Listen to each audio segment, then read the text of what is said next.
We're in the workshop here, and the work we do is we've got such a large range of engines that are practically wrecks, have been dumped outside for 30, 40 years.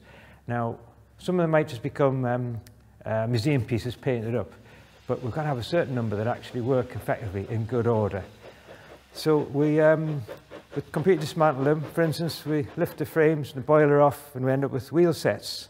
I'm standing next to a wheel set here. Now this wheel sets need quite a lot of work. These things operate the valves. These have all had to be taken apart and remachined and fitted again.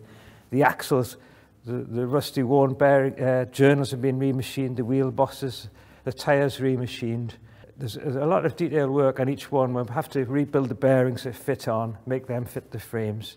Apart from that, all the side rods have to be overhauled, new bearings fitted. We do all this work in-house.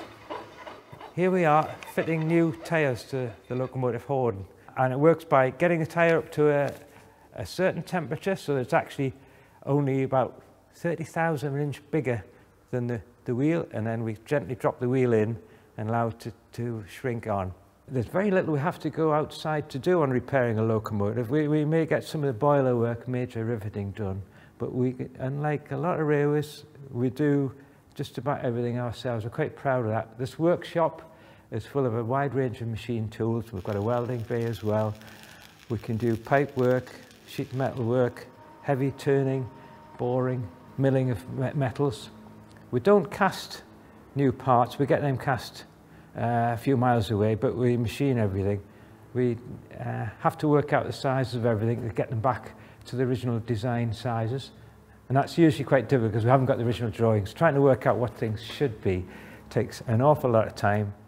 Boilers are heavy jobs. We replace stays and tubes and bits of metal work, do welding on them. They have to do an extremely high standard, of course, for safety. We're often working with boilers that have been around for 60, 70 years with a lot of corrosion. We've got to get them back to the highest standards. On locomotive boilers, there are dozens of fittings, and even minor ones, like we have here just simply a whistle valve, makes a whistle blow, but it's 120 years old, worked for 70 years, and every component is worn. And the time you remachine everything so it all fits, everything's a slightly different size. It's all got to work again, but you can spend ages, you can spend several days getting everything to the right size again and making it workable and safe. But that's just a small fitting. There are dozens of larger ones